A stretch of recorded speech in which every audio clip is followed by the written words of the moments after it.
Okay, the bottom page of 7.1a, again, we're breaking the sections up a little differently in Chapter 7, so we're just going to do the first part of this section, dealing with the greatest common factor. So here's what some of the problems will look like. The instructions say to factor each polynomial using the greatest common factor, the GCF. If there is no common factor other than 1 and the polynomial cannot be factored, so state, which is a fancy way of saying that you might have to say that they're prime. If there is no GCF that you can find in common, it might be prime. And you'll see a couple of those along the way. As you're doing these problems, what you're looking for example, in number 26, 6x cubed plus 15x squared, is you're imagining the previous step, the previous distribution that got you here. In other words, think of what you're looking at as the answer to what we would have done in Chapter 6 after we distributed, and you want to get back to that original version before the distribution. So we look at the numbers and we see what they have in common. In other words, what's the biggest number that can go into both 6 and 15? In this case, it's 3. And then you look at the highest exponent. So the 3 is the largest number that can go into both 6 and 15. And then you look at the exponents here of the variable, and you look at what's the largest exponent that they both have in common. Well, this is x cubed, this is x squared, so it means they both have an x squared in common.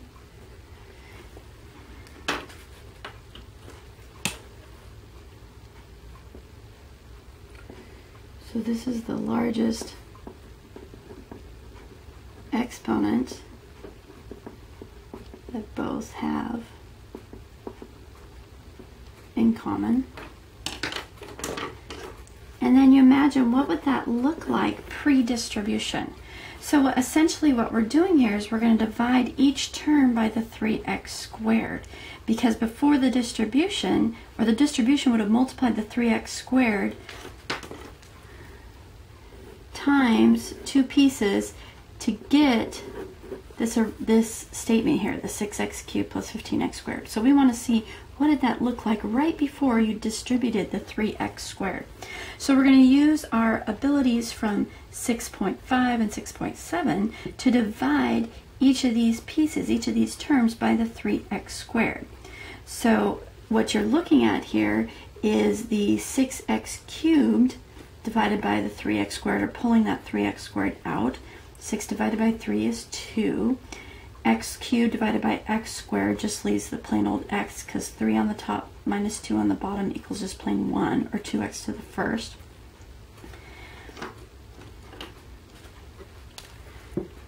And we bring the plus sign down.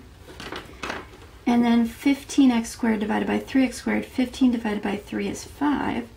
X squared divided by x squared, 2 on the top minus the 2 on the bottom. The rule for exponents here equals 0.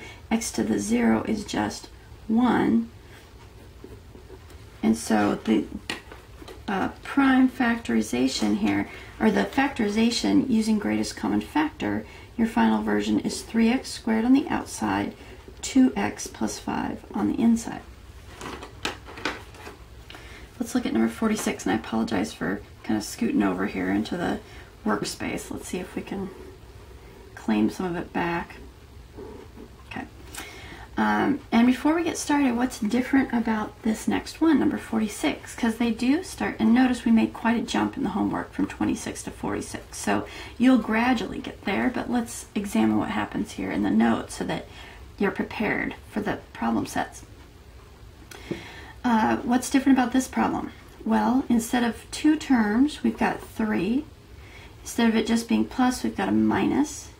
Instead of just x's, we've got y's as well. So not only will we be looking for So how does that change things? Well, we're still looking for the greatest factor that's in common with all three terms. So we're still looking for a number. We'll need to use our dividing with negatives. We'll need to make sure we don't drop that negative. And not only are we looking for x's in common, but we're looking for y's in common as well. So let's start with the numbers. What's the biggest number that we can divide into 27, negative 18, and 45? Again, don't worry about the negative so much right now. Just concentrate on the numbers. And that biggest value is 9. So 9 is the largest number that can go into 27, negative 18, and 45, okay? And now you're looking at the largest exponent of x that can go into all three. We have x squared, x to the first, and x squared. So the biggest we can go is x to the first. So again, this is the largest exponent of x that they all have in common.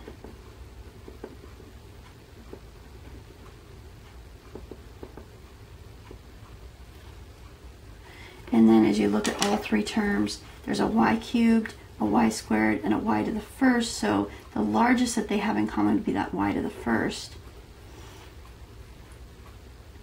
And of course, that one is the largest exponent of y that they all have in common.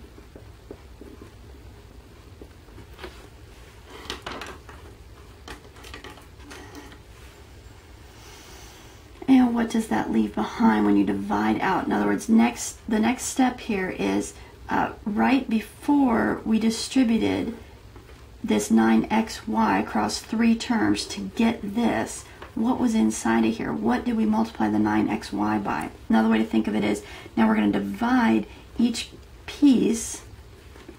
So you can either think of it as the step right before the distribution, or divide each term by that monomial factor, the GCF that we just pulled out. So you can think of 27x squared y cubed divided by the 9xy, negative 18xy squared divided by the 9xy, 45x squared y divided by the 9xy. Or some of you, it just might make more sense to your brain to think of, well, what would I multiply 9xy by to get me to the 27x squared y cubed? What would I multiply the 9xy by to get me to the negative 18xy squared? What would I multiply the 9xy by to get me to the 45x squared y? Either way, you'll get to the same answer. What would you multiply by 9xy to get to 27x squared y cubed? Or if you did the division, 27x squared y cubed divided by 9xy, you should get 3xy squared. And you can check that. My multiplication, 9 times 3 is 27. X times x is x squared. Y times y squared is y cubed. Okay, so we have that x to the 1, y squared.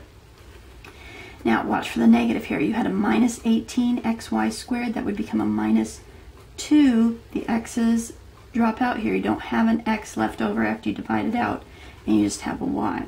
So it'd be x to the 0, y to the 1. And I'm just doing this very carefully first. You don't have to. You can do a lot of this in your head, but I'm just showing you exactly what happens here with the algebra first.